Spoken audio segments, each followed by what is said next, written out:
はい、皆さんこんにちは。きなこスペシャリストのせいこです。今日は短めのクッキング動画を作っていきたいと思うんですけど、短いけど保存版。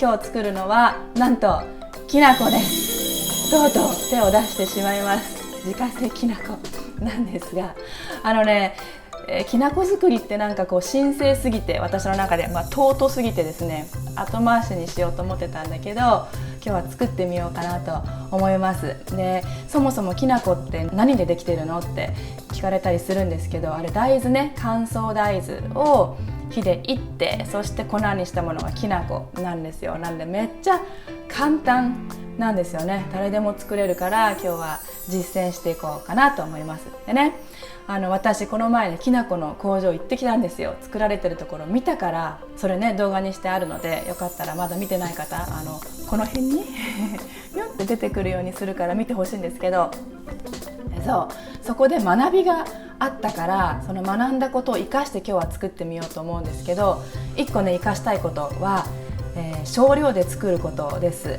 で、幸田商店さんはね、1日3000キロのきな粉作るっておっしゃってたんですよ。3トンで1回のロット40キロの大豆を使うっておっしゃってたんですけど、だからかなり小分けにして小ロットでいってらっしゃったんですよね。で、なぜかというと、大豆に均一に火が通るようにって言ってました。なので今日私も少なめの量で大豆をいっていこうかなと思います。でね、それって食べる時にもいいなと思ってて、食べきれる量を例えば1週間3日とかでもいいですよ。短期間で食べきれる量を作りたいってことで小ロットっていう意味もあります。なぜかというと、作りたてが美味しいからね。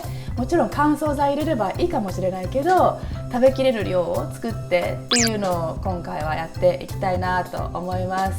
なんかね、もうたくさん私きな粉封が開いてるのがあるのでね、小ロットで作っていきたいと思います。早速スタートします。はい、早速作っていきます。用意するのはもう大豆だけです。乾燥の大豆、開いてるけど、はい。でね、多分こだわったら品種とかいろいろあるんだろうけど、私はスーパーで買った乾燥大豆、これを使います。でね、量もほんと適当で、今まだ火ついてないんですけど、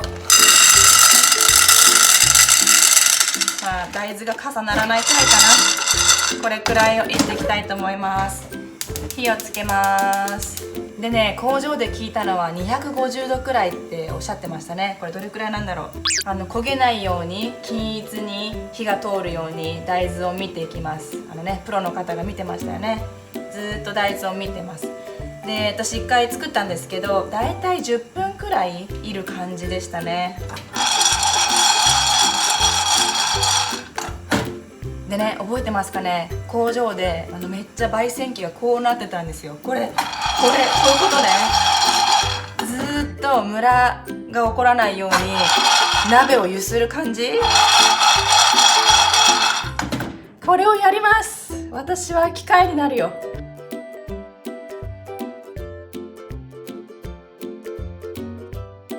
はい、だいたい5分くらい経ったんですけど、ちょっと見えるかな。なんかね、ちょっとね焦げがついてきて、皮が破けてくるんですよね。でもね、まだまだですね、いい感じ。これ均等に焦げ目がつく感じで、根気よく揺すってきます。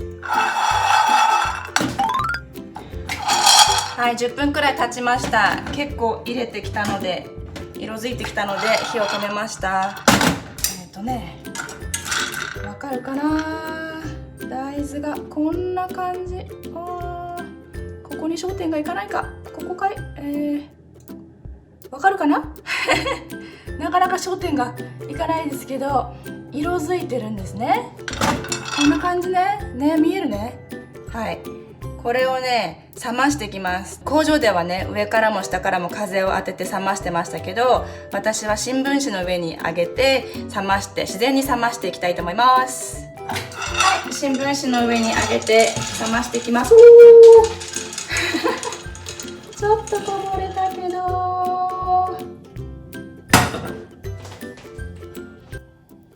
ほら、パチパチ言ってんの聞こえますか？うちちょっと外が工事してましてね、音鳴るかもしれないけど、パチパチ聞こえるでしょ？大豆がね、火が通ってるんですよ。これをね、10分くらい置いて冷ましていきます。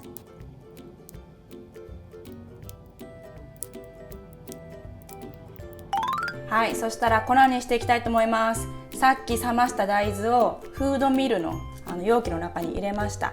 これね、フードミルサーとかいうのがあるのかな。その中に入れていきます。ミキサーじゃない方がいいみたいですね。ミルに入れるんですって。私これ持ってたのに初めて使いましたよ、ほんと。でこれで粉砕にしていくわけなんですけど、私音がダメですってね、ちょっとね怖くないですか？このワーンっていうのはね怖いんで、いつもちょっとねこう耳を塞ぎながらやります。で大体このミルのタイプにもよるらしいんですけど、これはね1分以内で作業を終わらせないとちょっとオーバーヒートしちゃうみたいなんで、1分以内で削ってきます。もうね粉になります。ちょっとね怖いからちょっといきます。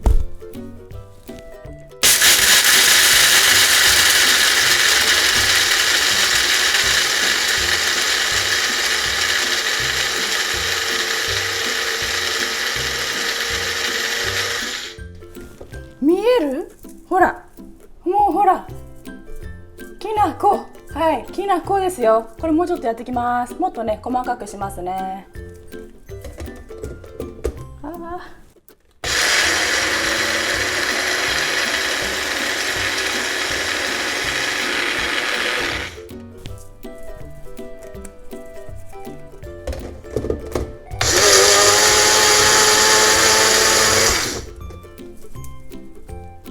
はい、できた。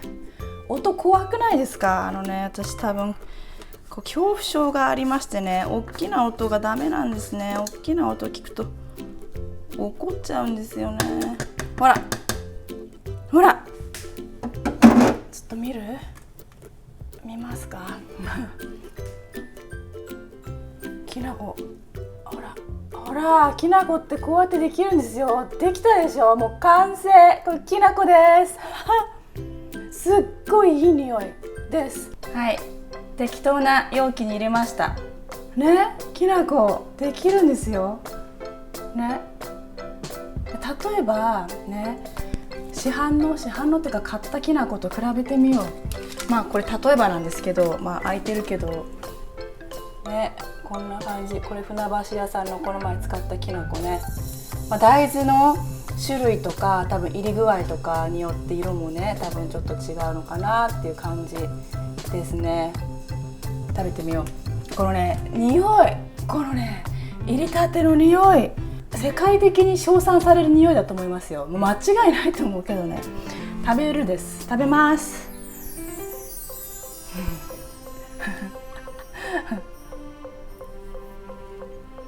う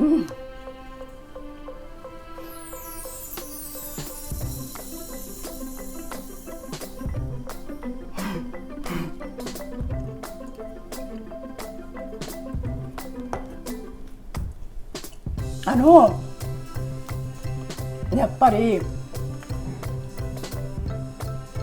市販のミルだとその細かさが結構全然違うんですね。だからちょっとまだ粉だけどなんていうのかな、大豆感というかちょっと食べる感じでもめっちゃ粉ですよ。そうだからね、そこはねやっぱプロのものとは違うなと思うけど美味しい。作りたてでちょっとあったかくてあったかい美味しい。また食べると喋れなくなる。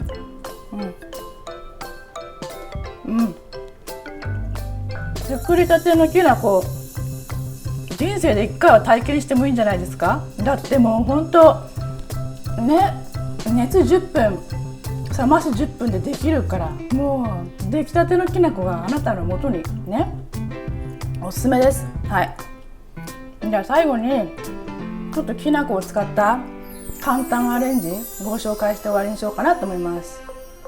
はい、最後にきなこスペシャリストおすすめのアレンジメニューはきなこご飯です。これ賛否両論かな。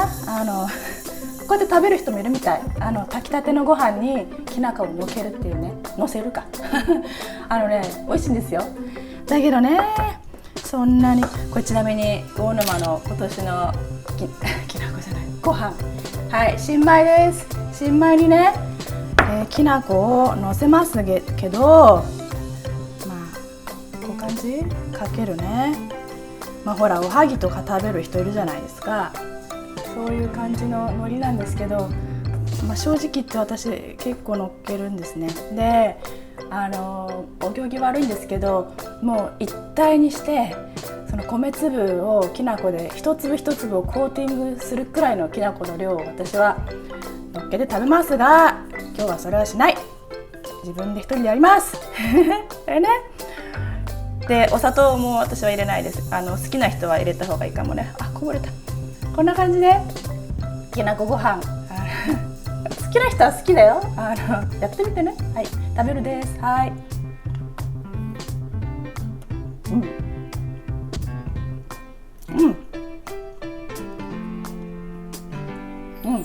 自家製きなこはきなこご飯に合う。多分きなこ牛乳とかじゃない方がいいと思います。そんなに溶けが多分良くないから。でもこうやってお菓子とかね、ご飯とかねに合わせるのは最高ですね。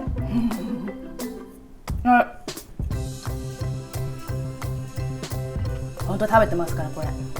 はい、じゃあ今日はこの辺にします。きなこね作れるね、やってみましょう。はい、じゃあこの辺でまたね、バイバイ。